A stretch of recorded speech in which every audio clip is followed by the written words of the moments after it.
You guys wanted a deep dive on Nathaniel Bar-Jonah, and honestly, I get it. This one stuck with me too. I mean, the M7 crime story time video on YouTube, it's barely scratching the surface. Yeah, and that's the thing. You can't just focus on the crimes themselves. It's the patterns, right? And how did this even happen? Like, what went wrong that this was allowed to go on? Exactly. So let's start with what brings Bar-Jonah into focus, right? 10-year-old Zachary Ramsay disappears in Great Falls, Montana, in 1996.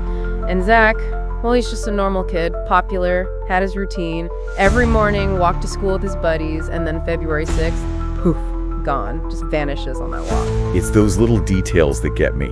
The clothes, jeans in a dumpster, jacket in a field, almost like pieces of his life just thrown away. And the witnesses, it's a mess.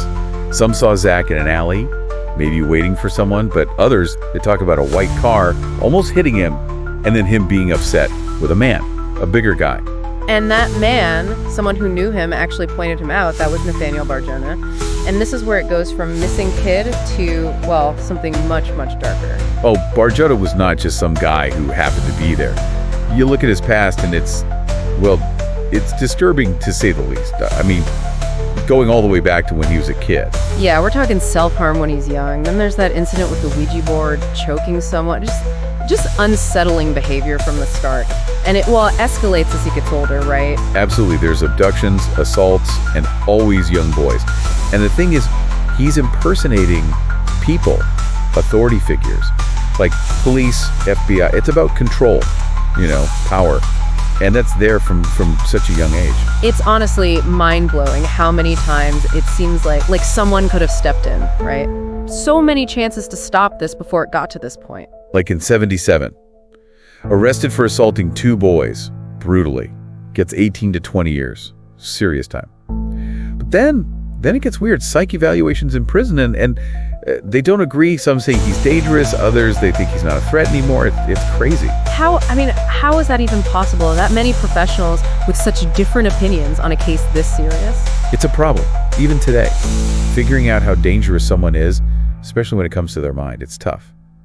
Back then, the methods, well, they weren't what they are now. And even now, there's judgment calls, same information, different conclusions. And get this, he gets out in 91, despite what some of his own doctors are saying. It's like, are you kidding me? And within a month, guess what? He reoffends. Makes you wonder what they were even looking at to let him out.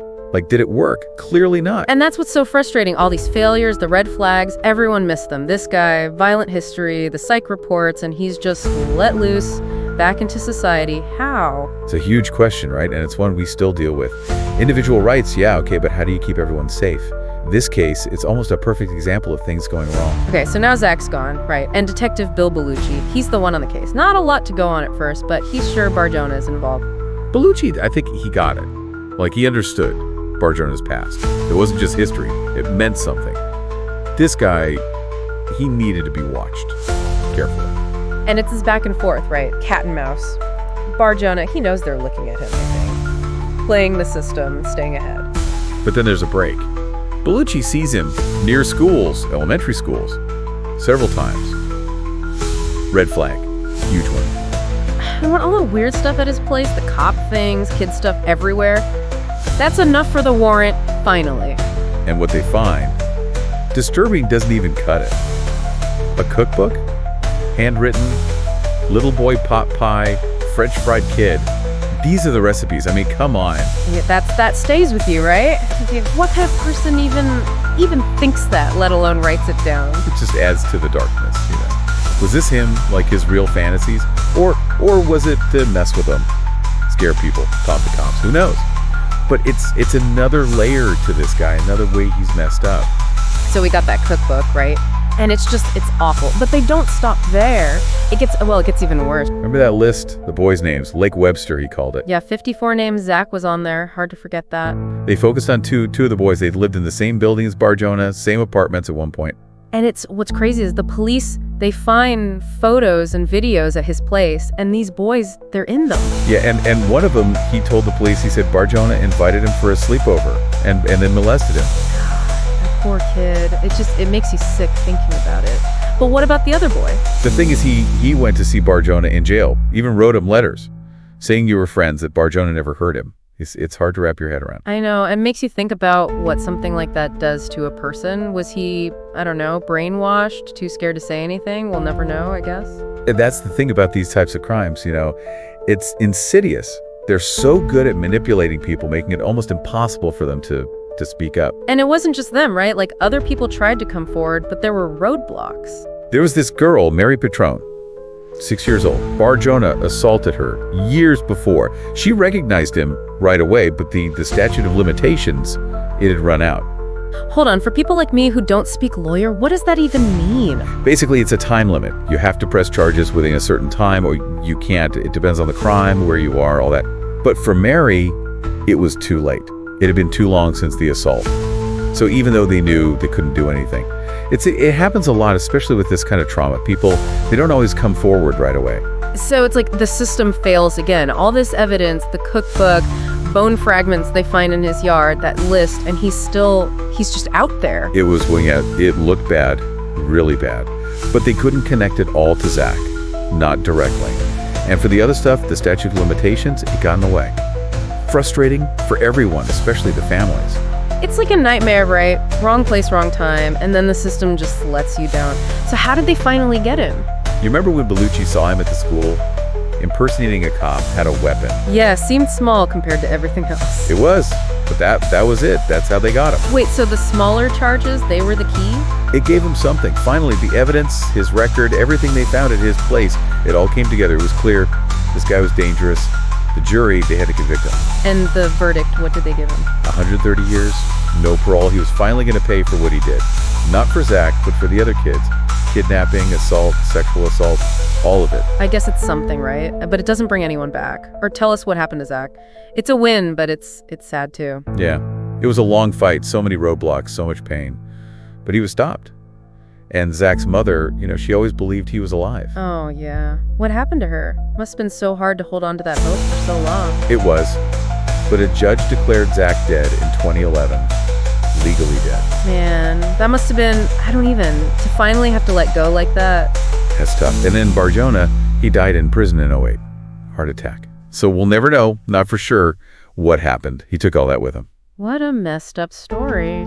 So many questions still. What can we even learn from this whole thing, the twists and turns, the heartbreak? What does it say about, the people who are supposed to protect us? That's what we have to figure out. This isn't just about him, this one guy. It's about, society, the things that went wrong. And it's a wake-up call. We can't let this happen again. Okay, so we've gone through it. Bar-Jonah, what he did, how he finally got caught. But like you were saying, there's more to this, right? Like, what's the lesson here? How do we keep this from happening again? All those screw-ups, how do we fix that?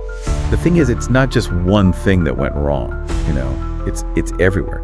Mischances, people not talking to each other. Like, no one really understood how dangerous this guy was. Right. From when he's a kid, all those early signs, then the assaults getting worse and worse, the psych evaluations, they can't even agree, and then they let him out. Even though his own doctors are like, no, bad idea. It's tragic, really. It is. And think about this. His probation officer had no clue about the 77 assault when Bar-Jonah is out on parole. And the court in Montana, they didn't know about all the stuff in Massachusetts record there. Like, come on, people. This isn't just forgetting something. This is information just stuck in one place. And because of that, bad things happen. Like, everyone was focused on just one piece at a time, right? Not the whole picture. This guy, he had a pattern. He was right there, but they missed it. Exactly. So that's the question, isn't it? How do we make sure people are talking, sharing what they know, agencies, states, everyone. We have the tech, it's the doing it part, making it work together. And it's not just about talking, right? It's about understanding, like the criminal mind. How do you spot someone who's dangerous, especially to kids?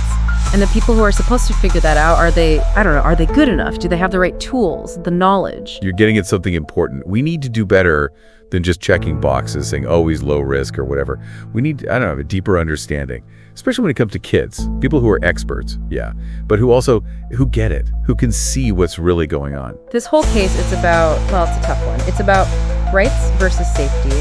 We don't want to punish people for thinking bad thoughts or for screwing up a long time ago if they've changed. But how do you stop something bad from happening if someone's already shown they're dangerous? It's like, how do you keep everyone safe and not be, like, too harsh? That's the million-dollar question, right? Always has been. And there's no easy answer. But this case, it shows us that we need, like, a lot of things. We need people talking, better ways to figure out who's a risk, and we need to understand why this stuff happens in the first place. And this is big. We need to do stuff before it gets bad.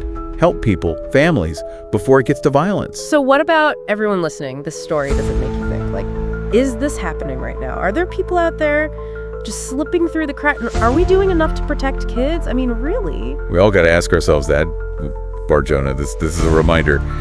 Things can go wrong. Really wrong. And we can't just sit back and assume everything's fine. We have to demand better. From the system, from the people in charge, from ourselves even. Yeah, this one was tough. Thanks for sticking with us for this deep dive, guys. And like always, keep looking into things, keep asking questions, and let's keep fighting for a world where everyone's safe, especially the kids.